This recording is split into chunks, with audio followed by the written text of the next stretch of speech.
Alrighty, welcome back to the channel. Thank you so much for clicking on today's video. Today we are going to be talking about Anna O'Brien, or Glitter and Lasers.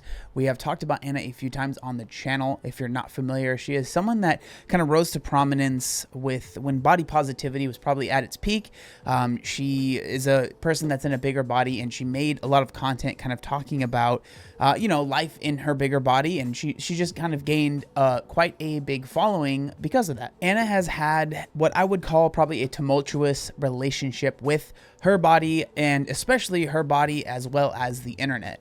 Now, I think the best way that I can describe Anna is kind of there are a lot of parallels, I think, with someone like Amberlynn Reed when it comes to her body and the internet and how she posts about these things. The reason that I say that is because I think, like, if you were to see a video from Anna and just took it kind of at face value, or especially if you watch maybe someone reacting to a video of Anna's or talking about a video of Anna's, you would be very confused. Like, why does this person have a problem with this person? I don't get it. It just seems like it's just someone trying to do their best, lose weight or whatever it is, right? Like, I don't get why people have a problem, but it's one of those things that I think as you dig a little bit deeper, you start to notice some inconsistencies, and people have started to notice that and have talked about that, and that's kind of where a lot of the issues lie. Some of the better examples of kind of the flip-flopping is, like, it's not just that Anna would say, oh, I want to lose weight or I don't want to lose weight. It was like being fully in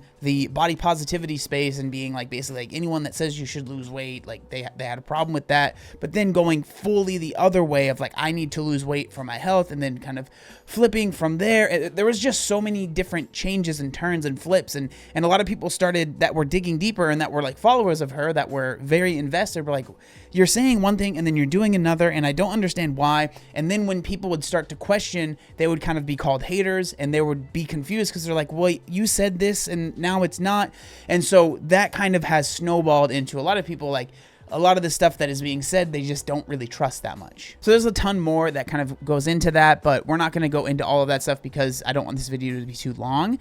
But it all kind of came to a head recently. Anna actually had two liposuction surgeries to help with their lipedema, which I do think is great. But in that video, especially towards the end, she says some things that a lot of people are like, wait, hold up, I don't know, like, what's going on here, right? But before we get into that video, I did want to talk about the surgery that she had.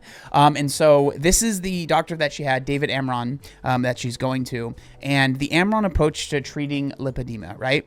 And it says, using a highly technical and customized method of body contouring, Dr. Amron has established the most effective lipedema treatment known today. Surgical intervention by liposuction to remove the disproportionate fat storage tissue is the only recognized treatment that can truly alter the course of lipedema. Lymphatic sparing tumescent liposuction under the local anesthetic is the recommended approach by Dr. Amron. You can see a perfect example of how Dr. Amron provides the best lipedema treatment Beverly Hills can offer in this person's success story below. There's a reason that I kind of go over that, because again, there are claims that are made that this surgery does, that a lot of people are like, hold up, I don't know if that surgery can do all of those things. Without further ado, let's finally get into the video. So this is the video right here, update my lipedema removal surgery results so far. Most of this video is kind of her just talking about her experience, and she kind of gives advice to people that might be going through the same thing. So it's just not important. Again, I'm glad that she got the surgery. I think that it's a good thing. But we're going to start here at about 13 minutes in, because that's when some of the claims are made that people maybe disagree with a little bit. Around 4 weeks, I found myself like a lot more mentally clear as well. So a lot of that fuzziness that I had before kind of started to, dissipate. And I also found myself thinking of ways to like sustain what I'd done. So I started looking into more like conservative treatments and things like that. So I got one of those vibration boards. I got a trampoline. Obviously, I'd been on a waiting list for a tactile pump, which is like the big pump that goes on your legs and mimics MLD that you use every day. So I got fit for that. So I started really facing the fact that my lifestyle for the rest of my life was gonna have to change. That was really positive in some ways, but also very difficult. And I think, I'm gonna be honest, I was a little delusional. I went into— So this is something that some people have issue with, right? Is because a lot of people were saying that, like, when this diagnosis was coming out, and Anna was doing this 5K run and like going on these runs. Again, that's contested as well, whether or not they were runs, but that's not what this video is about.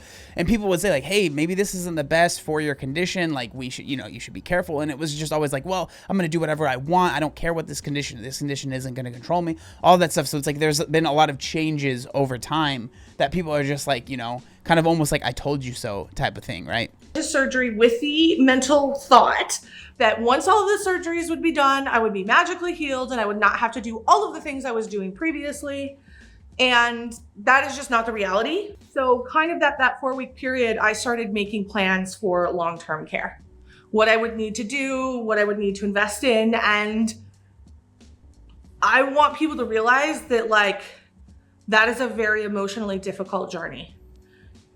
I don't think I can do it justice in this video, but I think when you get the diagnosis, you hear about surgery and you think that's my magical solution, but it is literally only the beginning of how your life is going to have to change in managing this. And I was doing other conservative treatments before. I know I didn't always share it on camera, and there was a reason I didn't share it on camera, and I don't really give a crap what anyone says about it, but the reality is I wasn't comfortable being the poster child for lipedema.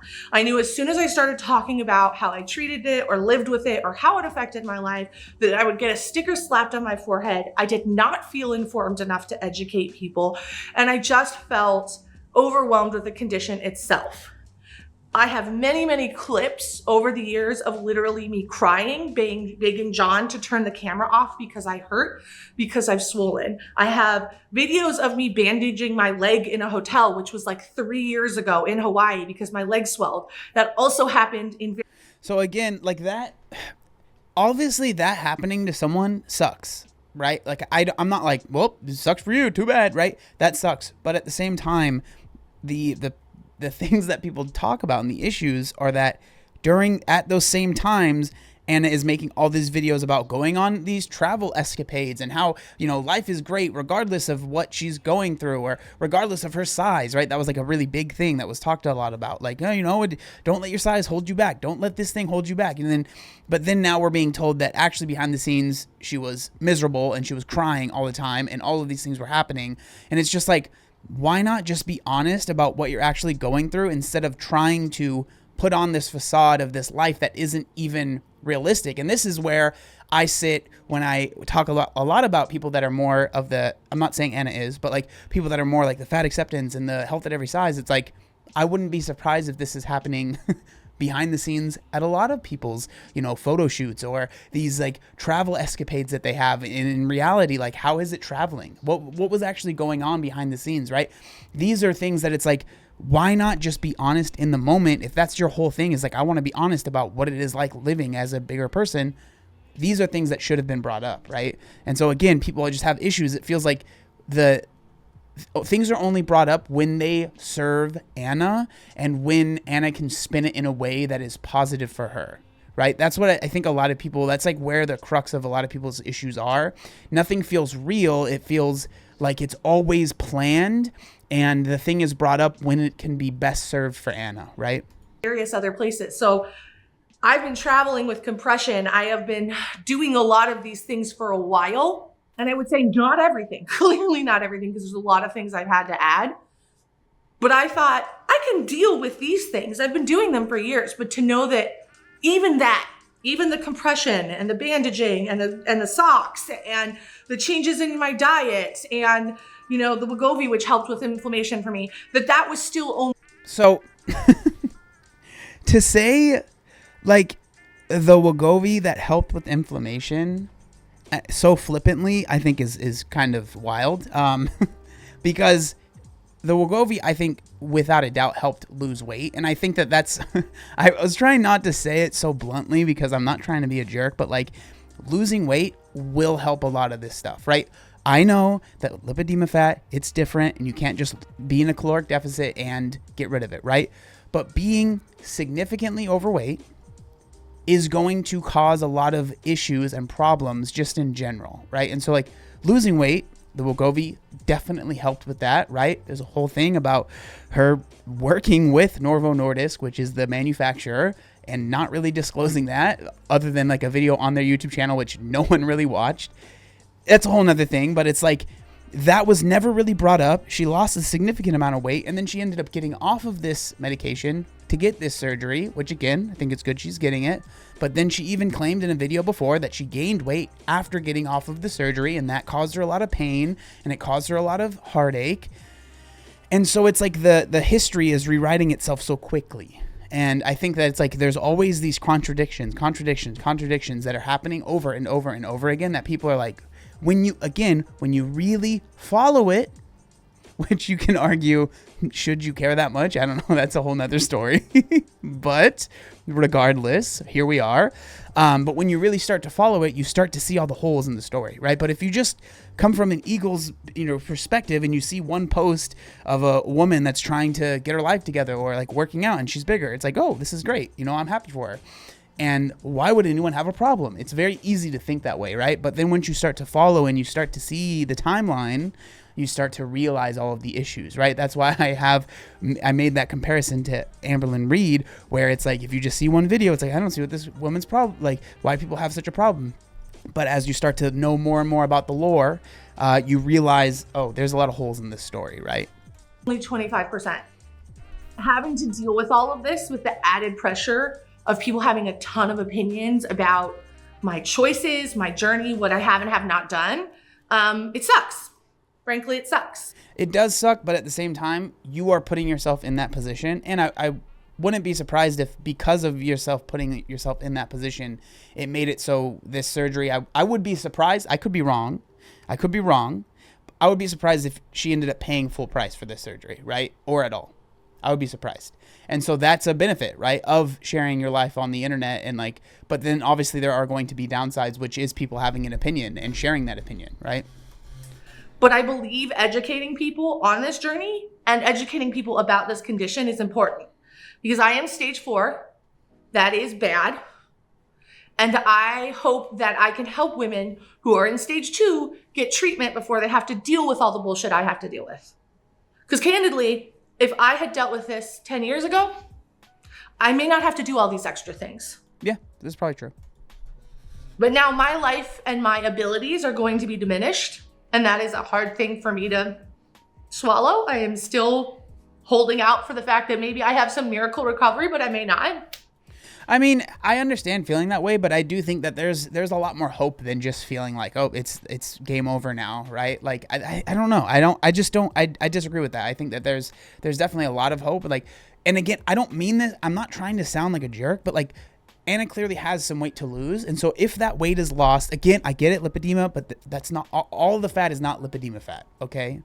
I don't think, at least, right? And so if you are in a caloric deficit, you're losing weight, you're being consistent, you're consistently working out, not just for short spurts of time and then kind of falling off for a while and then going back to it and then falling off for a while and going, being consistent over time, years and years. Like, I do think that there's a lot of life that you still have and a lot of things that you can enjoy. And so just being like, well, maybe it's just the game over, end of the road for me. I think that that's being a little too hard on yourself. And that's because I didn't deal with it sooner. And I also am very aware that because of the way healthcare works in not only the US, but many other countries, many people are not able to manage their condition. And I also hope that by making videos like this, that changes as well. And I hope to be an advocate for that to change, because it's frankly ridiculous that our healthcare system will pay for a gastric bypass, will pay for a knee replacement, will pay for vein surgery, when they literally could just treat the root problem, which is lipedema. Now, that's just interesting because, like, I mean, I think that there can be an argument, like, should they pay for, should they pay for weight loss surgeries and stuff like that? I think that there's merit to pay for that. And I think it's interesting because, I mean, not everyone that's severely overweight has lipedema. And so, like, to conflate those two. I just feel like they're different. So like, I don't know. I think in general, I mean, we're not going to get into healthcare for all, but I think that anyone it shouldn't be prohibitive for anyone to get anything that's life-altering, life-saving surgery. But again, we're not going to get into that. But yeah, I mean, I would agree that you shouldn't be prohibited to something that could be severely life-changing for you because you can't afford it. But there's limits, I think. So there's a lot of things I'm sure I didn't answer. And if you have any questions, leave them down below, and I will be talking about this throughout. So it's interesting because if you actually read one of the top comments, it says, "Can you do a video about how things changed so fast from the 5K and running on the cruise to where you were limping into surgery? Did you have an injury?" Right? And then it's interesting that we never saw the compression, socks, exercise, bandages, dietary changes. Maybe that would have been helpful. It's the inauthenticity for me. That is a big word. And so again, it's like there are plenty of people in this comment section, right? Her comment section that are noticing these inconsistencies. And that's the biggest thing, I think, at the end of the day. And the last thing that I wanted to bring up was a post/story that was posted by Anna on her Instagram. And this is it right here. There was also a reel kind of posted in conjunction with this, but I don't think it's super necessary to go over. But she basically in that reel, she talks about finding some pants that she had in 2017, which you can see in this photo. And then she just found them and she put them on and they fit, right? And so this says 2017, 2024. She kind of talks about, how that makes her feel. And so she goes on to say, "I was going to record a video, but I just keep crying. I know this is just the beginning, but sometimes these changes don't feel real. Beyond these jeans, I've seen my pain in my knees and thighs disappear, my digestive issues vanish, my metabolism return, my acne calm down, and my anxiety decrease." And then in quotes, or in parentheses, "Also, I have 2 surgeries left to treat my calves and upper body." Now, I don't know what I see from that, and what I'm getting from that is like she's claiming that these surgeries have made her metabolism return, whatever that means, and her anxiety decrease and acne calm down. I think that I would hope that she's talking about the weight loss as well, because she has lost a significant amount of weight, in my opinion, from when she did like that first video she did with Novo Nordisk, like when she was like, I would say probably at her heaviest, versus where she's now. Like she's lost a significant amount of weight. So obviously that's going to help. And so I hope that she's not attributing all of those positive changes to these basically liposuction surgeries that she's undergone, because I feel like that's taking the power away from herself. And especially like in the future, like I said, I think that there is more weight to lose, and losing that weight can be so beneficial for the future, right? And so I just think it's interesting. I'm curious what people think down in the comments section down below. If you have been following, I would love to know what you have to say. But thank you guys so much for watching. If you did enjoy it, I would appreciate a thumbs up or a sub if you're not subscribed to the channel yet. But thank you so much for watching, and I'll see you next time. Peace.